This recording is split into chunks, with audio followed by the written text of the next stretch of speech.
வணக்கம். நம்ம இன்றைக்கி சக்கரை அதிரசம் எப்படி செய்கிறதுன்னு பார்க்கலாம்.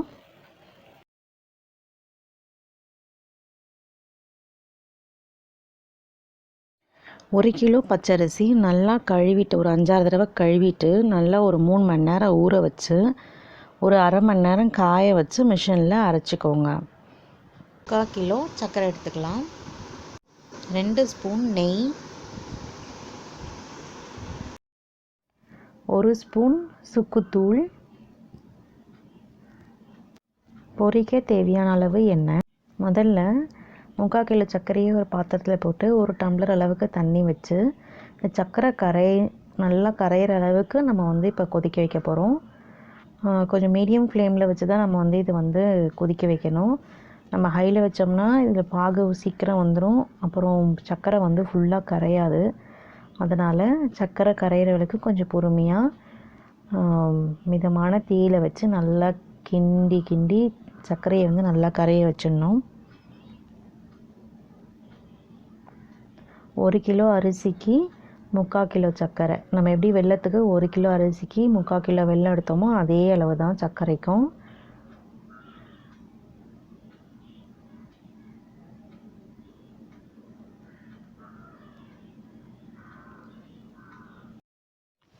இப்போ சர்க்கரை நல்லா கரைஞ்சிச்சு. இதில் கொஞ்சமாக ஒரு 2 டேபிள் ஸ்பூன் அளவுக்கு பால் விட்டுக்கலாம். இப்போ இந்த சர்க்கரை தண்ணியில் ஏதாவது அழுக்கு இருந்துச்சுன்னா இந்த பால் அதை எடுத்துரும். நல்லா கொதிக்கும் போது மேலே வந்துடும், நம்ம வடிகட்டி எடுத்துடலாம். அதனால தான் நம்ம கொஞ்சம் பால் சேர்க்குறோம். பால் சேர்த்து நல்லா ஒரு கொதி வரட்டும். வந்தோடனே நம்ம இதை வடிகட்டிடலாம்.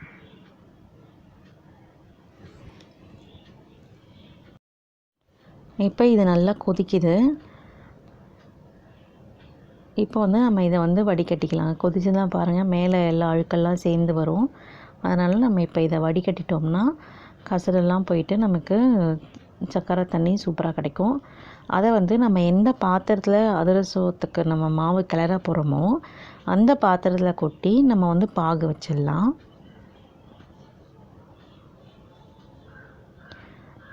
இப்போ இதில் தான் நம்ம பாகு வைக்க போகிறோம். அதனால் இதில் நான் நல்லா வடிகட்டிடுறேன். எப்பயுமே ஒரு ஸ்டீல் வடிகட்டி பார்த்து எடுத்துக்கோங்க.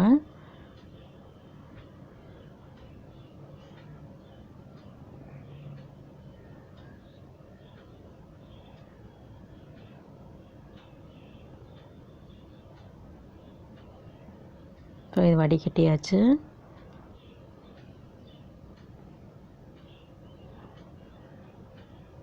இப்போ இதில் நம்ம பாகு நல்லா சர்க்கரையை கொதிக்க வச்சு பாகு எடுத்துடலாம். இப்போ பாகு நல்லா கொதிக்குது. இதே மாதிரியே நம்ம நல்லா அப்பப்போ கிண்டி விட்டுட்டே இருக்கலாம். கொதிக்கிறதுக்கு அப்பப்போ நம்ம இந்த மாதிரி செக் பண்ணிகிட்டே இருக்கலாம் பாகு வந்துருச்சான்னு. ஸோ இது இன்னும் அது தண்ணியில் கரையுது, அதனால் பாகு வரல. நம்ம வெல்லத்துக்கு எப்படி உருட்டி கையில் எடுத்தால் வருமோ அதே உருட்டு பதம் தான் நம்ம சர்க்கரைக்கும். அதனால் இது நல்லா கொஞ்சம் கொதிக்கட்டும். அப்பப்போ கிளறி விட்டுட்டே இருங்க, இல்லைன்னா அடி பிடிச்சிரும்.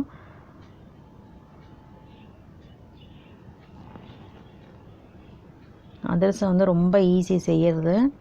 பாகு பதம் மட்டும் பார்த்துட்டோம்னா கரெக்டாக வந்துடும். இப்போ பாகு நல்லா கொதிச்சிச்சு. இந்த மாதிரி தண்ணியில் நம்ம கொஞ்சம் போட்டு பார்த்து இந்த மாதிரி உருட்டுற பதம் வரணும். உருட்டி கையில் எடுத்தோம்னா நமக்கு அந்த சர்க்கரை வந்துடணும் கையில் சர்க்கரை பாகு. ஸோ இதுதான் கரெக்ட் பதம். இப்போ இதில் நான் ஸ்டவ் ஆஃப் பண்ணிட்டேன். இப்போ 1 ஸ்பூன் சுக்குப்பொடி சேர்த்துக்கலாம். இதில் நல்ல செரிமான சக்திக்கு ரொம்ப நல்லாயிருக்கும், டேஸ்ட்டும் நல்லாயிருக்கும் சுக்குப்பொடி சேர்க்கும் போது. இப்போ இது கூட 2 ஸ்பூன் நெய் சேர்த்துக்கலாம். நெய் வாசனைக்காக தான் நம்ம சேர்த்துக்கிறோம். இப்போ இதை நல்லா கலந்து விட்டுக்கலாம். ஏலக்காய் பொடி பிடிக்கவங்கிறவங்க இந்த ஸ்டேஜில் ஏலக்காய் பொடியும் போட்டுக்கலாம். இப்போ நம்ம அரைச்ச மாவை இதில் கொஞ்சம் கொஞ்சமாக சேர்த்து போட்டுக்கலாம். ஸ்டவ் நல்லா சிம் வச்சுக்கோங்க. இப்போ ஆன் பண்ணிவிட்டு நல்லா சிம் வச்சு மாவு போட்டு நல்லா கலந்து விட்டுக்கலாம். மாவு கொஞ்சம் கொஞ்சமாக போட்டு நம்ம கலந்து விட்டுக்கலாம். எப்பயுமே அதிரசத்துக்கு நம்ம மாவை அரைச்சிட்டு வந்த உடனேயே அந்த மாவில் ஈரப்பதம் இருக்கும் போதே இந்த மாதிரி பாகு வச்சு நல்லா கிண்டி வச்சிட்டோம்னா நம்ம எப்போ வேணாலும் எடுத்து நம்ம அதிரசம் தட்டி பொரிச்சிக்கலாம். அந்த மாவு கெட்டு போகாது. 1 மாதம் வரைக்கும் கூட அது அப்படியே இருக்கும் ஃப்ரிட்ஜில் வச்சிட்டோம்னா. அதனால் நமக்கு எப்போ வேணுமோ அப்போ வந்து அதிரசம் தட்டி சூடாக பொரித்து சாப்பிட்லாம். இப்போ கொஞ்சம் கொஞ்சமாக மாவு போட்டு கலந்துக்கலாம்.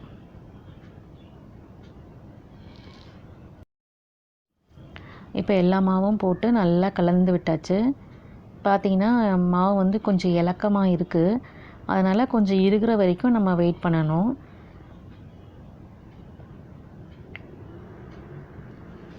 இப்போ இதை வந்து ஒரு நாள் ஃபுல்லாக ரெஸ்டிங் டைம் விட்டுட்டு மறுநாள் தான் நம்ம செய்ய போகிறோம். அதனால் இது மேலே ஒரு 2 ஸ்பூன் எண்ணெயை ஊற்றி மேலெல்லாம் காஞ்சி போகாத அளவுக்கு எண்ணெயை ஊற்றிட்டு நம்ம மூடி வச்சிடலாம்.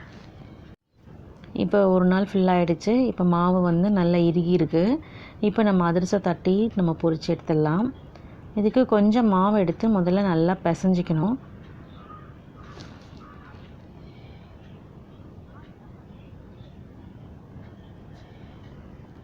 நல்லா பிசைஞ்சிட்டு கையில் எண்ணெயை போட்டுட்டு நல்லா பிசைஞ்சிங்கன்னா மாவு நல்லா இலகி கொடுக்கும்.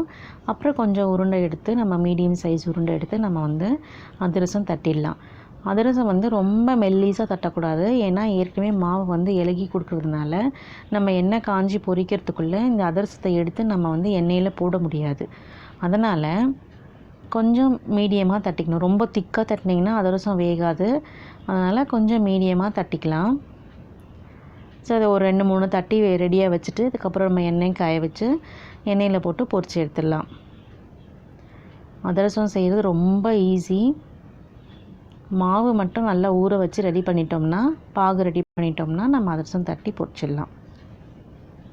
இப்போ எண்ணெய் நல்லா சூடாகிடுச்சான்னு பார்த்துடலாம். இப்போ நம்ம அதிரசம் வந்து எண்ணெயில் போட்ட உடனே புண்டு போல் அப்படியே நல்லா புஸ்ஸுன்னு மேலே வருது. ஸோ நம்ம மாவும் கரெக்டாக இருக்குது. நம்ம இது இப்படியே போட்டு பொரித்து எடுத்துடலாம்.